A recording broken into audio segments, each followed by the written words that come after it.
there's a loose symbiosis between a beekeeper and honeybees. Symbiosis in the sense that try to anticipate what the bees need and give that to them when they need it. The bees don't really necessarily need me, but on the other hand, I do kind of steer them in the direction that I want them to go.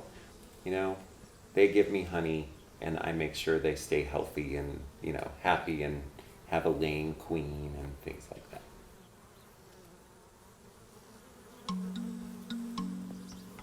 My name is Sully Carter, and I have been basically keeping bees as a hobby, and I've been doing this for about 20 years. When I was a kid, I got an ant farm. My mom was sure that they were going to escape and start to undermine the foundation of her house. So she wanted to find something else that would not, eventually destroy our house. So she decided we should start beekeeping. And we joined a beekeeping association, and everybody thought it was great because I was the youngest beekeeper. Long story short, we got a couple of hives and we had them over where we leased it out to somebody who had some cattle on it. And so one time I got a bee underneath my veil, and I got really freaked out, and I pulled my veil off and ran, got out of the fence, but I got stung a bunch. And that ended my early beekeeping career. And it wasn't until about 20 years ago that a good friend of mine, Rob, wanted to start beekeeping. His father-in-law had kept bees for years, and it was just the excuse I needed to get started again. The reason I've kept up with this is, one, I find honeybees fascinating. I think it's amazing that you can go into this little hive that's, in my yard, all there, and there's this whole world. It's like this little miniature city, and especially having more than one, none of them are the same. One hive, I'll look in there and I'm just like, good Lord, they're building up fast. And then this one over here, they're sort of the little engine that could, they're just kind of chugging along little by little, but it's, it's completely different. The other part of it is, for me, it is really therapeutic.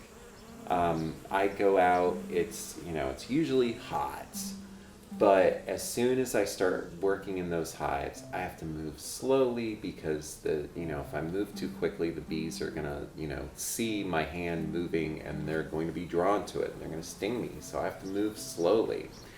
And moving slowly, it's almost like an active meditation in a way. I'm just moving, I'm looking, and I'm, turning this over, and I have to just put it back, and I just have to do this, and I can't rush. I have to take my time, and I have to just be in a certain state of mind. As a classroom teacher, I find some parallels between beekeeping and teaching, because just like teaching, I can lead that horse to water, but I can't make him drink. And in the same way, I can facilitate the bees doing the right thing, or what I see as the right thing, but they may not do it, and in the same sense, I can, show my students how to do something, but, they may not do it. I'd say keeping bees has kind of helped me to recognize that, okay, may not be as powerful and important as I think I am, but sometimes I can do the right thing at the right moment, and it works.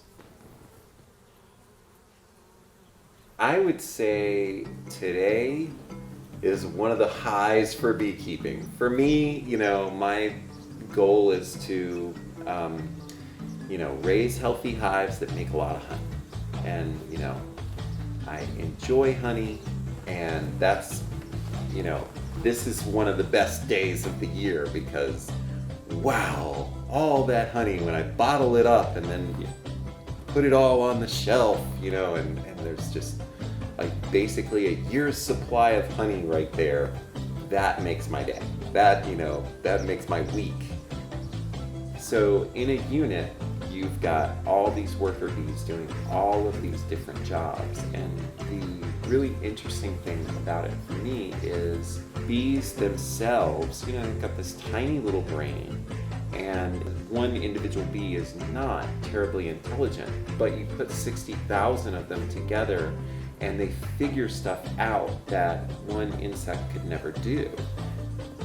Things that people should know about honeybees. One, they're super important. Some people say a quarter of all the food we eat. Some people say a third. But a good portion of the food we eat was pollinated and therefore created by honeybees. Other things that people should know about honeybees. One honeybee in the summer goes and it forages and it gathers all this nectar and all of this and it's working its little heart out, and all of that nectar in its entire lifetime, which is about a month, turns out to about a quarter of a teaspoon. It can fit on your pinky.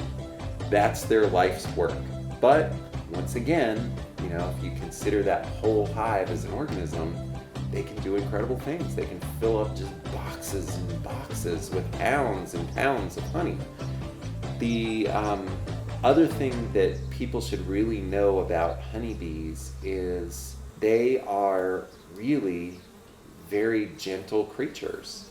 I have little by little weaned myself off wearing gloves, because when you're wearing the gloves, you can't feel when you accidentally, are about to squish a bee.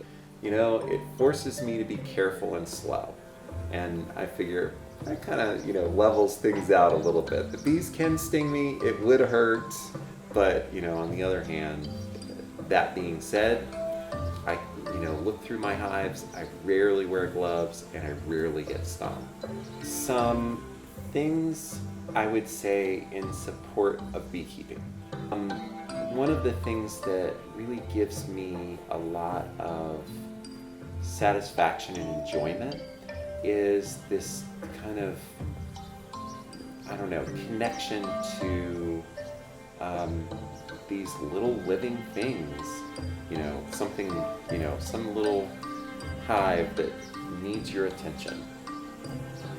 And, may not thank you that day for what you did, but, that I'd say that's the real reward for me. The honey is great, I love the honey, but it's really the process that I like the best.